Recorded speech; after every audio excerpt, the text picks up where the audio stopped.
Glória a Deus. Amém. Muitos gostam mais do verão do que do frio, né? Aleluia, glória a Deus. Estou sentindo falta da minha esposa aqui do meu lado, estou acostumado a palestrar, ela está sempre aqui comigo, né? Hoje ela está lá sentadinha, te amo. É desse jeito, irmãos. Do lado de um grande homem tem uma grande mulher. É verdade? Mas amém. Irmãos, eu não sei vocês, mas eu estava parado ali atrás, o pastor até encontrou comigo e falou assim: ei, irmão, tá orando aí? Eu ainda estou um pouco impactado, eu chego a estar um pouco tremendo com a presença do Senhor aqui nessa manhã. Eu estava ali no momento do louvor, que louvor tremendo, que presença enorme do Senhor aqui nessa manhã. Eu não sei se vocês também sentiram, mas eu posso dizer que eu senti. E eu ainda estou sentindo. A minha carne ainda treme um pouquinho por causa da presença do Senhor. E eu quero convidar vocês nessa manhã a levantar a mãozinha direita de vocês assim para o alto, quem puder. Agora levanta a mãozinha esquerda também junto. Coloca suas mãos sobre a mente, sobre a cabeça. Fecha os seus olhos e diz assim: Espírito Santo, leva cativo agora a minha mente,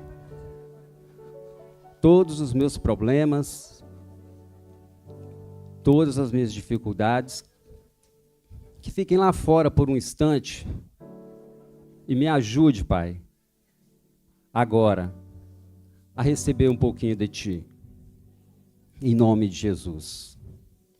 Amém. Irmãos, eu creio que cada um de nós que está aqui presente hoje, nessa manhã, tem um sonho, tem um alvo, tem um destino, tem um propósito para a sua vida. Eu tenho certeza que cada um de nós aqui temos.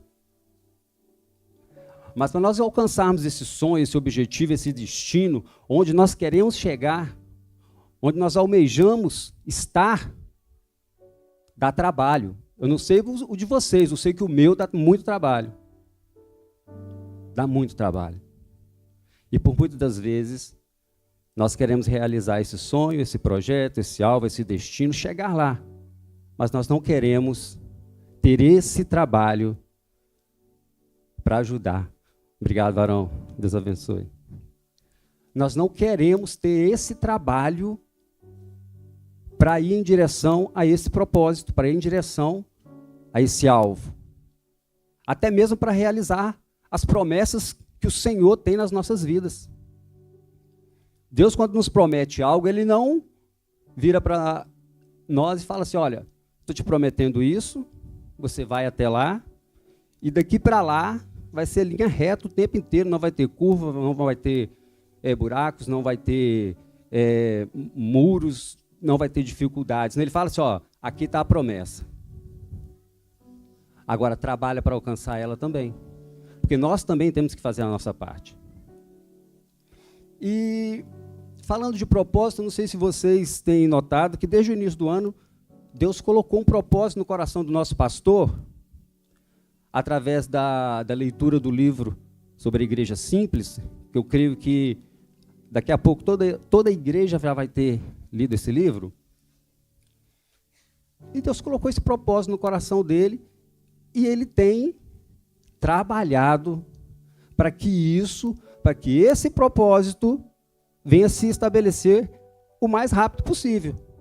Eu não sei qual tempo Deus plantou no coração dele, dizendo assim: você vai estabelecer isso em tantos tempos. Estão comigo? Amém? Nesse propósito, temos falado aqui sobre alinhamento, sobre movimento, sobre clareza, sobre foco. E falando sobre foco, nós tivemos aqui há alguns domingos atrás a Érica trazendo uma palavra sobre foco, e essa palavra foi fantástica. Eu não sei se todos aqui estavam quando a Érica trouxe essa palavra para nós. Quem estava aqui, levanta as mãos. Foi bênção ou não foi? Foi bênção.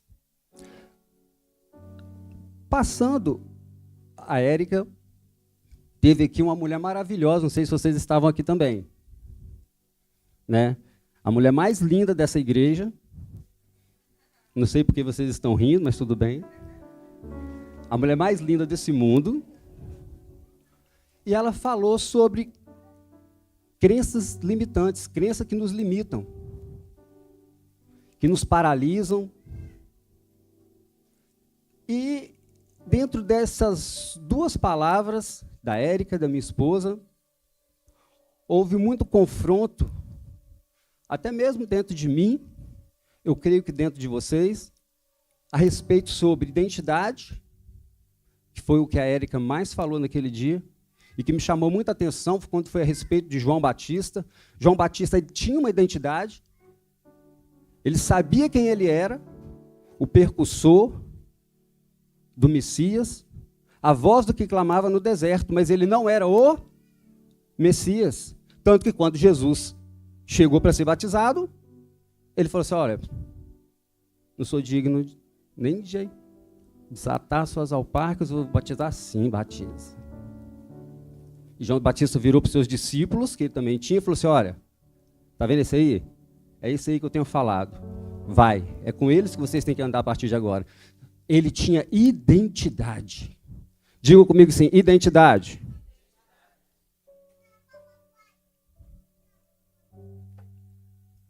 E a minha esposa, depois veio dizer sobre crenças limitantes, crenças que nos limitam, o que nos paralisa, nos fazendo olhar para dentro de nós mesmos, confrontando a nós mesmos como se fosse de frente a um espelho e trazendo para nós esses confrontos, buscando destravar-nos para que nós possamos automaticamente saber quem somos, ou seja, termos uma identidade própria.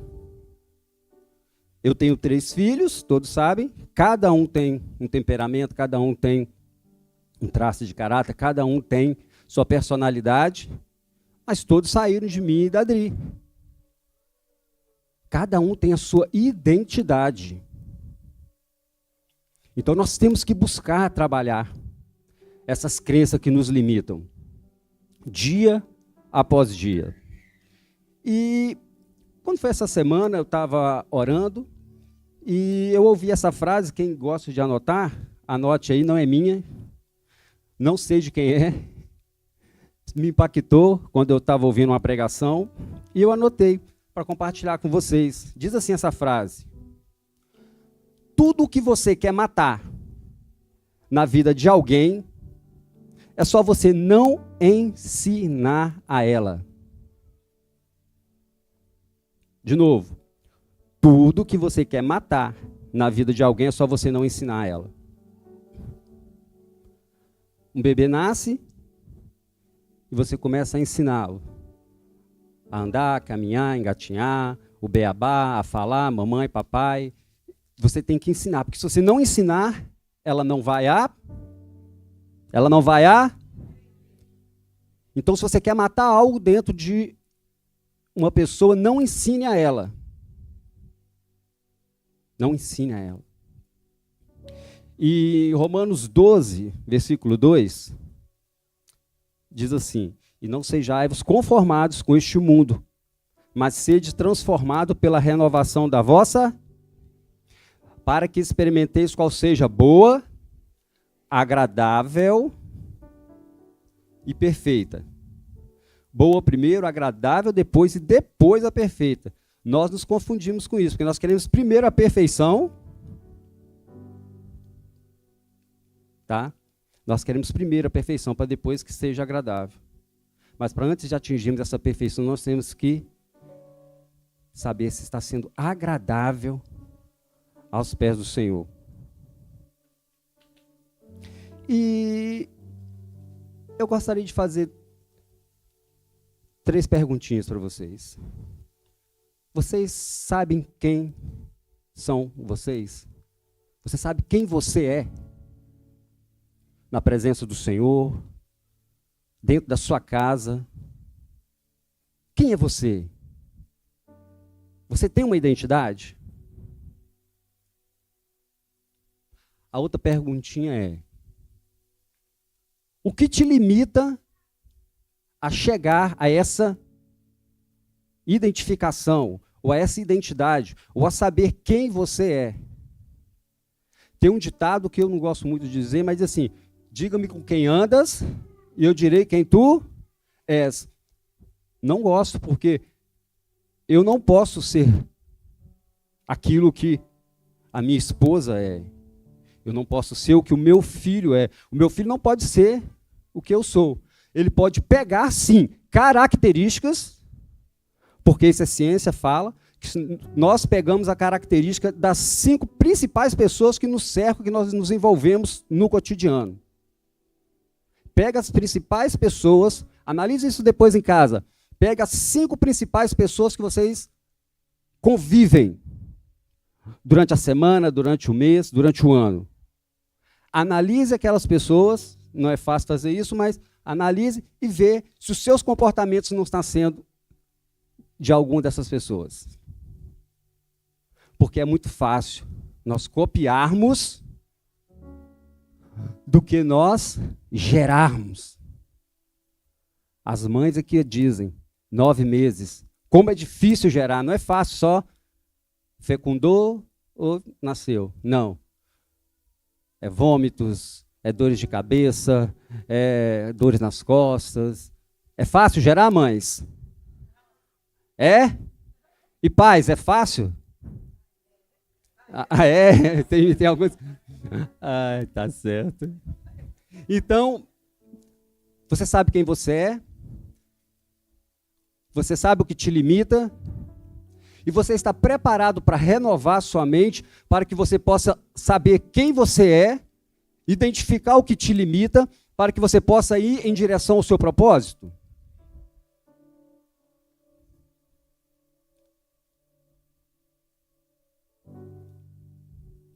E é isso que eu quero falar com vocês um pouquinho agora, que é falar sobre restaurar o altar do Senhor.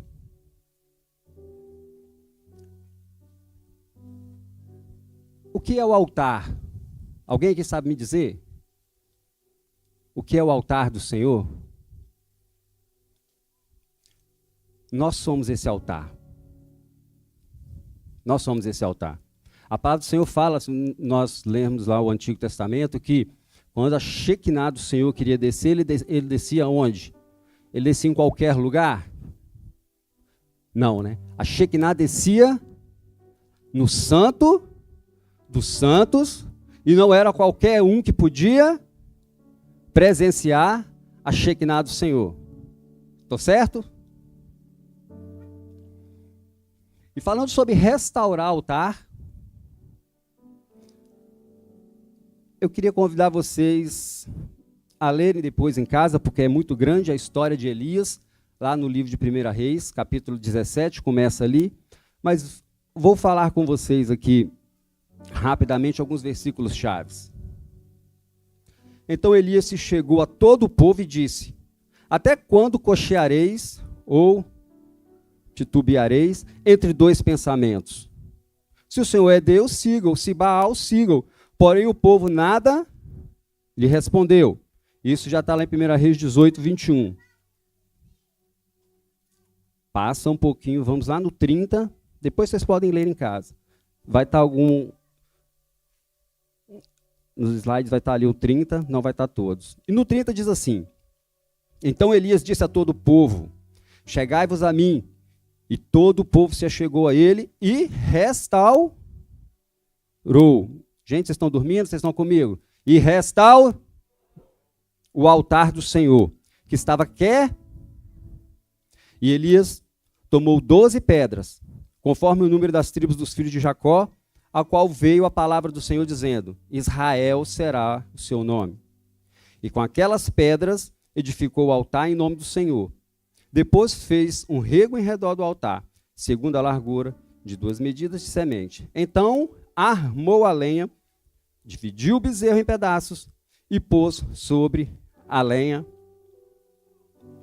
no altar.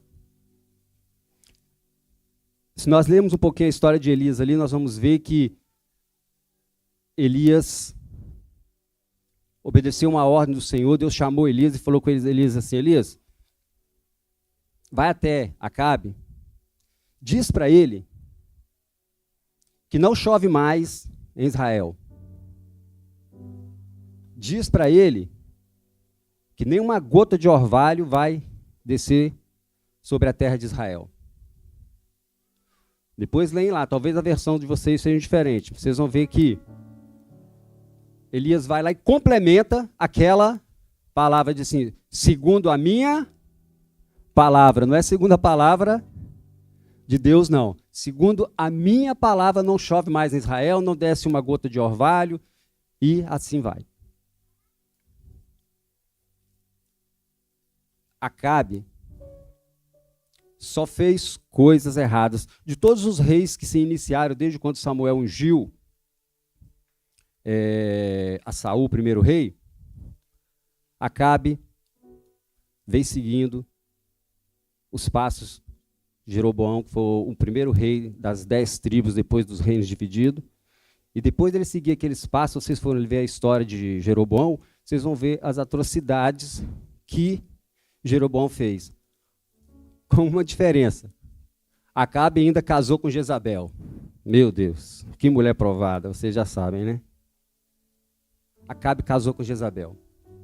E Jezabel influenciou mais ainda a vida de Acabe. Esse foi alguns dos motivos pela qual Deus resolveu punir Israel. Todos aqui conhecem a história. Depois Deus vira para Elias, sabe como é, não vai chover, fala só, vai para o ribeiro de Querite, fica lá, até eu te mandar sair de lá. Lá vai ter água fresquinha para você beber, de manhã, de tarde, de noite. Os corvos vão vir te servir com pãozinho quente, com carne, e fica quietinho lá. E foi Elias para o ribeiro de Querite. Depois levanta Elias e vai para Serepta, num novo comando de Deus. Ó, vai para Serepta, que lá tem uma viúva, ela vai te sustentar, porque aqui o ribeiro está secando, não está chovendo já há muito tempo. O ribeiro secou, vai para lá. Todos comigo? Dá glória a Deus. Eu beber uma água.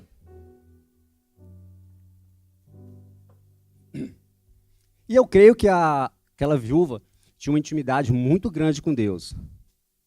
Porque ela não tinha nada, viúva, um filho que ia adoecer e morrer logo depois. As orações dela deveriam ser muito fortes, muito íntima com o papai.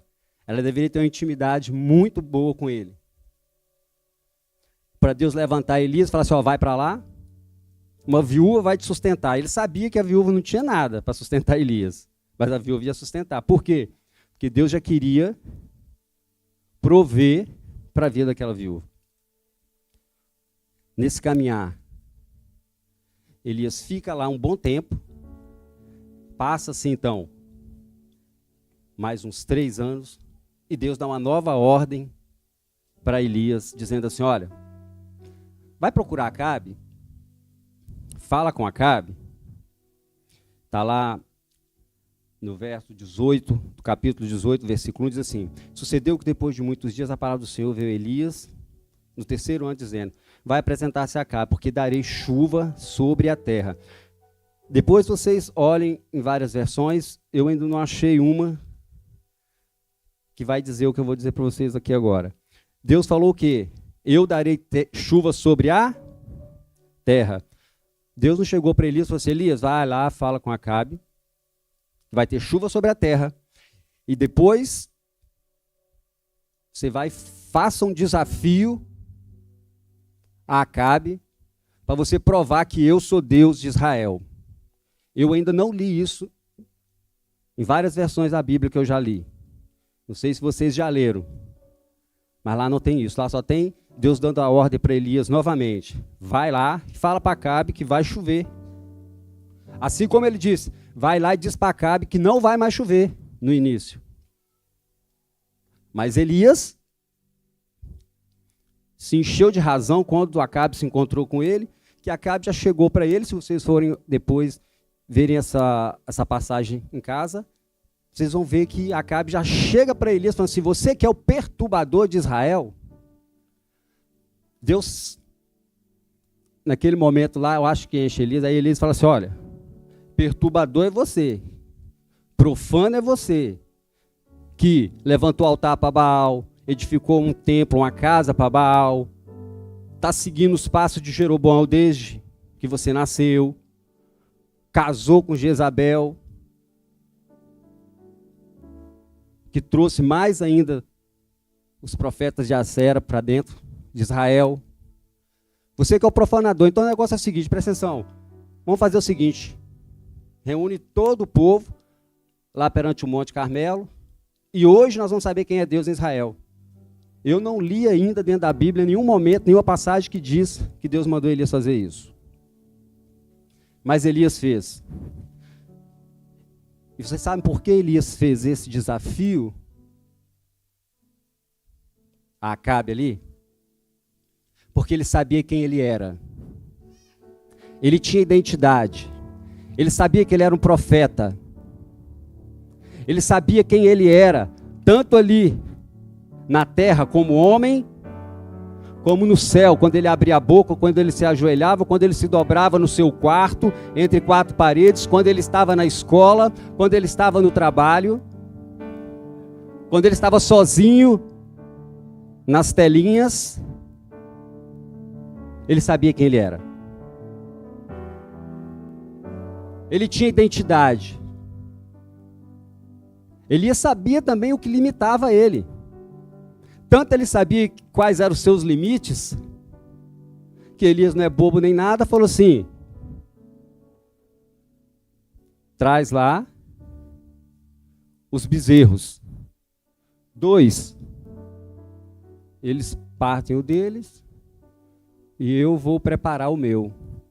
Lê direitinho, vocês vão ver depois lá os verbos lá, as conjunções. Eles vão preparar eles vão se separar os deles e eu vou preparar o meu. Eu vou preparar o meu. Porque ele sabia que para um altar tinha que ser tudo preparado, tinha que ter ordens. O altar tem 4 elementos. Um altar tem 4 elementos. Precisa de pedra, precisa de lenha, precisa de holocausto ou sacrifício e precisa do terceiro elemento, que é o fogo.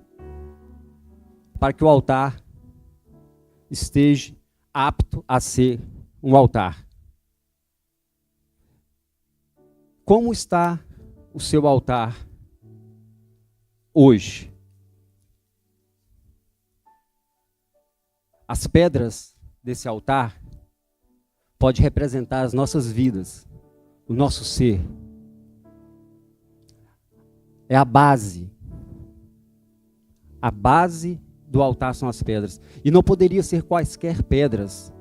Se vocês continuarem a ler a palavra, vocês vão ver lá atrás que as pedras, elas tinham que ser separadas, não poderia ser de qualquer forma. E aqui diz que Elias pegou as pedras, vamos ler aqui na íntegra, e tomou Elias 12 pedras, conforme o número da tribo dos filhos de Jacó, ao qual veio a palavra do Senhor dizendo... Ele pegou, ele selecionou. E para selecionar, e para ele ir para o destino que ele queria, qual era o destino, qual era o propósito de Elias naquele momento ali? Provar que Deus era Deus em Israel. Provar até mesmo que ele tinha razão do que ele estava falando. Então, ele prepara a base do altar. Porque depois de muito tempo, os filhos de Baal, os filhos de Acera, tentando invocar ali os deuses deles, não chegou a lugar nenhum. Aí Elias faz o quê? Tira tudo, provavelmente, eu imagino, eu fico lendo e fico conjecturando, eu fico imaginando Elias destruindo tudo, tudo que eles fizeram, as pedras, tudo.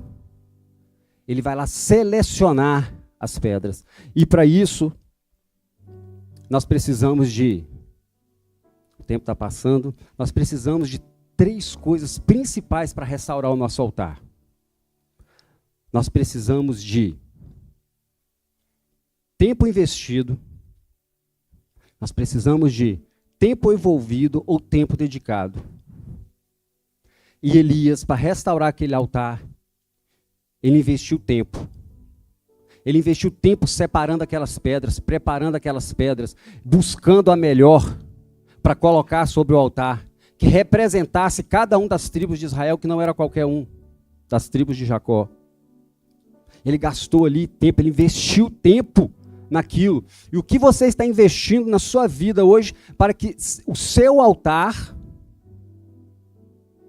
esteja da forma como Deus gostaria que estivesse? Ou o que você está investindo, como você está investindo o seu tempo para trazer a base do seu altar como você quer para atingir o propósito, o destino, o alvo, onde você quer chegar? Como está o seu altar? Elias investiu tempo em pegar e separar a lenha. Não sei aqui se todos já tiveram o privilégio de morar na roça ou na terra, como diz cá em Portugal. Vai lá pegar os melhores troncos, os melhores galhos,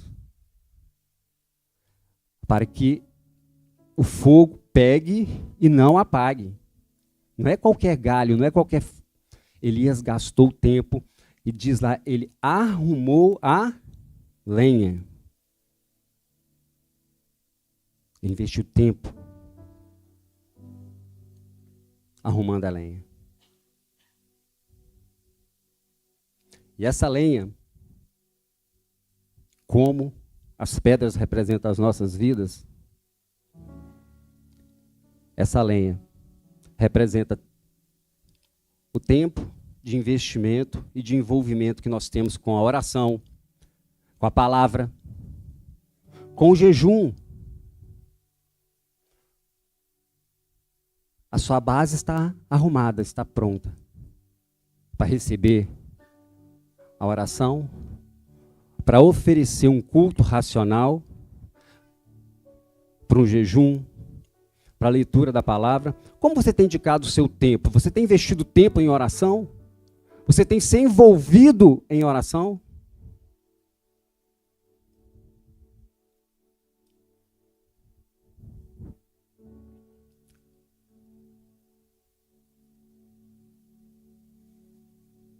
O terceiro elemento, que é o sacrifício, o holocausto.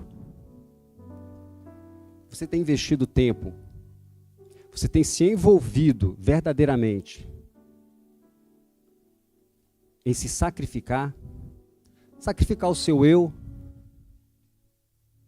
as suas vontades, seus desejos, seus anseios. Eu quero isso, mas será que Deus quer? Eu vou atrás desse propósito, mas será esse é o propósito verdadeiramente que Deus quer para você? Tempo de investimento, tempo de envolvimento, para que a base possa estar firme e preparada, para que a lenha possa ser a melhor, para que quando o sacrifício, o holocausto estiver disposto sobre essa lenha, que são os nossos anseios, são os nossos desejos, é o nosso eu, é o nosso achismo, é o nosso orgulho, é a nossa prepotência,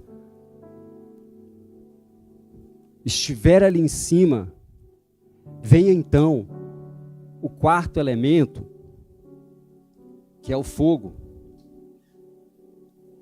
que é a mesma presença da Shekinah do Senhor lá no Santo dos Santos. O Santo dos Santos tinha que estar separado para entrar lá. No Santo dos Santos, tinha que estar em dia com o Senhor. Porque se não entrava lá, já entrava com um sininho, né? Não sei se vocês leem a Bíblia. Porque se aquele sininho soasse, era sinal de que o sacerdote, o sumo sacerdote, tinha caído lá dentro do Santo dos Santos. E eles puxavam já o corpo do sacerdote para fora, porque era amarrado uma corda também no sacerdote. Para quê? Para que aquele corpo não ficasse. Eles não podiam nem entrar lá até levantar um novo sumo sacerdote para estar lá. Então, como está a base? Como está a lenha? O que você tem sacrificado? Como você tem dedicado o seu tempo?